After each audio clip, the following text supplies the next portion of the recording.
Pernyataan Gubernur Jawa Tengah Ganjar Pranowo yang mengatakan bahwa di Jawa Tengah, khususnya untuk industri tekstil, tidak ada PHK besar-besaran, itu harus didengar oleh semua kalangan. Mengapa? Karena ini sekaligus juga membantah gegap gempita suara di luar sana terkait dengan adanya PHK besar-besaran di industri tekstil, yang jumlahnya bahkan mencapai puluhan ribu orang.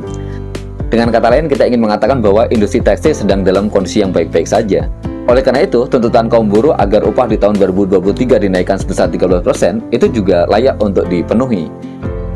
Karena tadi pernyataan dari kalangan pengusaha yang mengatakan bahwa ekonomi sedang sulit, sedang terjadi PHK besar-besaran, itu adalah pernyataan yang tidak bisa dipertanggungjawabkan. Ganjar Pranowo sendiri yang mengumumkan tentang itu, yang menyampaikan tentang tidak adanya PHK besar-besaran di industri tekstil. Apa yang dikatakan Ganjar Pranowo ini juga senada dengan apa yang disuarakan oleh kaum buruh, di mana kaum buruh berpendapat bahwa PHK besar-besaran ini adalah hantu-hantu yang diciptakan agar kaum buruh tidak menuntut kenaikan upah yang signifikan di tahun depan. Ekonomi sedang membaik, bahkan di kuartal ketiga ini BPS sudah mengumumkan bahwa pertumbuhan ekonomi kita tembus di angka 5,72%. Artinya ini pertumbuhan ekonomi yang fantastis begitu di tengah situasi global yang sedang ada dalam ancaman resesi.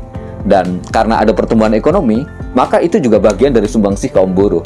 Karena ada pertumbuhan ekonomi, itu juga bagian dari keringat dari kaum buruh.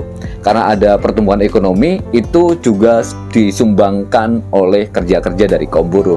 Oleh karena itu, wajar kalau kemudian kaum buruh meminta agar tetesan pertumbuhan ekonomi itu juga mereka nikmati, juga mereka rasakan. Lawang mereka yang selama ini bekerja keras untuk memastikan pertumbuhan ekonomi itu terus tumbuh. Apakah kemudian mereka tidak boleh menikmati pertumbuhan ekonomi itu? Dan salah satu cara untuk menikmati pertumbuhan ekonomi itu adalah dengan kenaikan upah. Oleh karena itu, selain terkait dengan inflasi, maka buruh juga meminta agar pertumbuhan ekonomi itu diperhitungkan sebagai faktor penambah dari kenaikan upah minimum di tahun depan.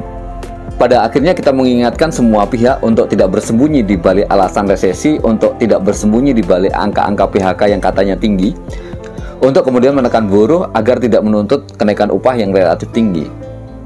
Dan untuk Pak Ganjar, saya kira ini sebuah tantangan begitu ya bagi Gubernur Jawa Tengah untuk kemudian menaikkan upah buruh di Jawa Tengah secara signifikan.